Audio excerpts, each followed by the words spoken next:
Ramblings of a Music Teacher, Episode 23.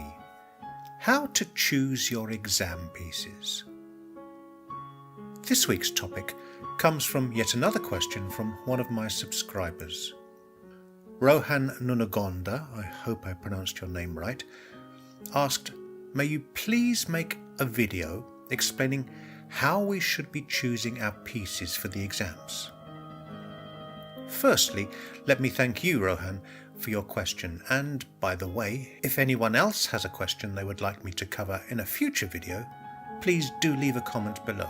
Secondly, I want to thank those of you who took my poll this week, where I asked whether you chose your pieces yourself or your teacher chose for you.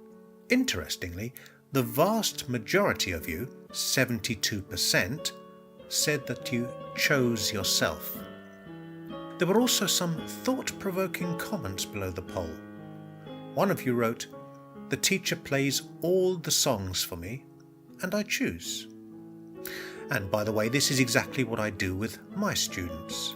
Then another contributor adds, "I choose what I like, or sometimes I choose what piece is easiest to play."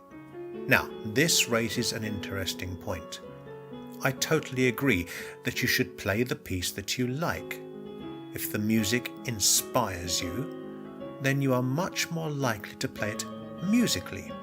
And far too often we forget that in exams, the examiner is not just marking you on your technical ability.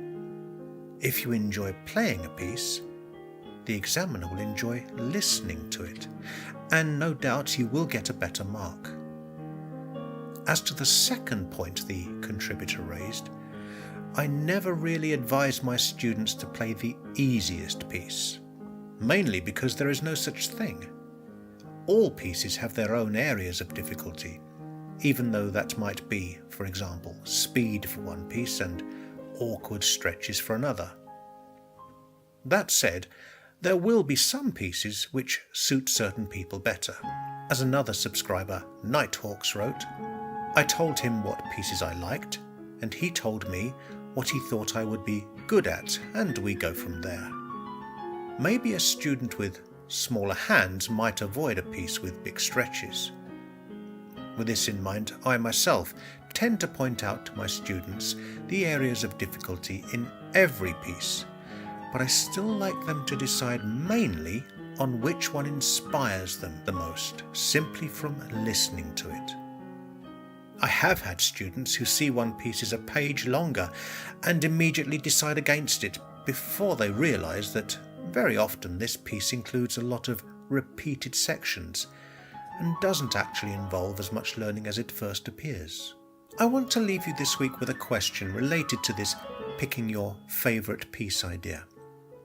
How many of you start learning your pieces with the, let's call them, more fun pieces, i.e. the C-list pieces in ABRSM exams?